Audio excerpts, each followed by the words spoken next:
Hey, how's it going everyone? This is Lam here. In today's photo news bit, I want to talk about an article that's been making its round. It's about how Sony is outpacing Nikon and Canon with its camera sales, specifically the Sony a7 III. And what I want to do in this video is I want to give you my 2 cents on that specific article. It's going to be a little bit different than how other people are covering it, mostly because of my background in technology. But before we can actually talk about that, I want to talk about this right here. This is actually the iPhone 1. So this is like 12 years old, maybe 13 years old now. And the reason why I want to talk about this is because there is a lot of parallels to what happened 12 years ago and what's currently going on with camera technology. So this right here is the iPhone 1. If I actually look at this thing looks so cute. It looks so dated in its design, but this is what actually sparked all of the revolution in smartphone technology.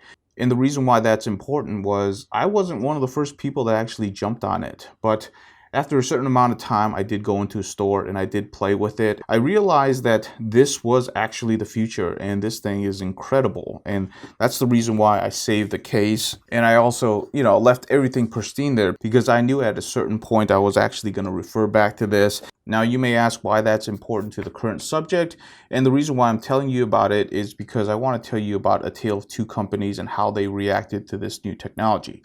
So we have Apple coming out with its smartphone, and we have one of the dominant players that was actually in the cell phone business. Not smartphones, but cell phones.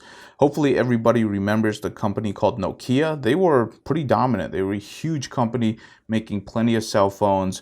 And when they saw this smartphone come out, they looked at it and they kind of scoffed at it because they thought there's nobody that was going to buy this. It was going to be too fragile, the glass will break, and they never embraced the smartphone technology. So why am I talking about this and why am I going down this path? One of the things that people always say is that when you buy a camera, you're buying a camera to take pictures, okay? This is a camera. It's supposed to take pictures. If you want to do video or some other content creation, you should go buy a camcorder or some other specific device.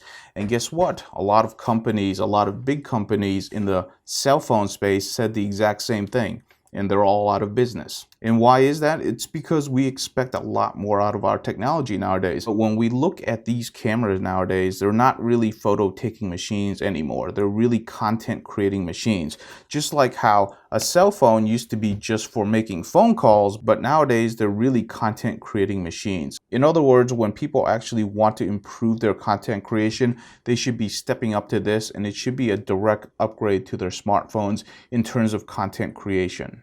Now, I definitely think most users expect a lot more from our devices, especially any device that costs over $1,000. We just expect the device to be able to do more than just one thing. But another reason why it's changing so quickly is because of websites like YouTube, in which reviews have actually been democratized. I hate to use that word, but pretty much anybody can make a review nowadays. And I'm sure you've already seen this on YouTube, but anybody who tries to play up a camera is better than what it is, they immediately get shot down by other YouTubers. And what we're seeing now is that you can't really have an overly positive view on any camera systems anymore because people will call you out on it, people will do comparisons. So it's getting to the point where if a company is gimping one of their product lines because of a different line, the consumers, they're well aware of it and they're not going to take any BS from that because they have plenty of choice right now, and they're going to gravitate to companies that isn't going to give them that type of bullshit. It's much easier to understand once you actually see a live comparison on YouTube. And I think that's where everything is going nowadays. Now, I personally do go to a lot of conferences just to kind of check the demographics and where technology is going because that's just a part of my job. I also do a lot of volunteer work in the middle and high schools just because I wanted to see what the new kids are actually up to and what's trending right now. And what we're seeing is that when you actually ask these kids what they want to be, the concept of a career as an influencer or as a YouTuber is actually starting to pop up. Because being a pure photographer, that's becoming a smaller and smaller segment every year. At least that's what I see when I talk to these kids. When you're talking about being an influencer or being a YouTuber, you really need a device that can actually do more than one thing, and any device that can actually do all of it really well. And right now, Sony has captured that market, and that's going to bear fruit in the next 10 to 20 years because if the new kids are actually using Sony equipment, they're probably going to continue to be brand loyal unless Sony does something different. different, which right now they're so successful at their market strategy of just putting their best technology in the cameras. Why would they change anything with that strategy? Anyhow, that's my 2 cents for this video. Hopefully you enjoyed it, and I will see you in the next video.